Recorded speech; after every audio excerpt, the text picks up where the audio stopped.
Guys, aku rasa inilah toolset yang wajib korang ada dekat rumah. Nak repair apa-apa senang. Masalah kita ni, bila kita nak repair salah satu benda ni, tool tak ada. Ini hilang lah, itu tak muat lah dan sebagainya. Kau tengok toolset ni. Berapa biji mata dia bagi. Macam-macam daripada bintang, daripada Philip dan semuanya komplit. Memang sesuai kalau korang nak repair barang sendirilah, macam barang-barang elektronik ke dan sebagainya. Kau tengok siap dia bagi pengumpil ni dan macam-macam jenis pula tu. Lepas tu dia ada magnet juga. So bila korang buka skru ke apa benda ke, so tak adalah hilang. Sini aku bagi kau contoh. Ni kan, skru kau buka kecil-kecil, kau campak je macam tu. Dia automatik melekat kat sini. Kan senang tu. Dan juga dia ada macam-macam juga bagi kat sini. Kau tengok ni.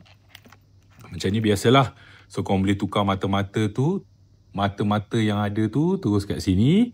And then dia bagi juga kau berus. Nampak? Pencongkil. Semua ada. Complete guys. Kalau kau nak repair phone ke, laptop ke dan sebagainya, memang senang lah.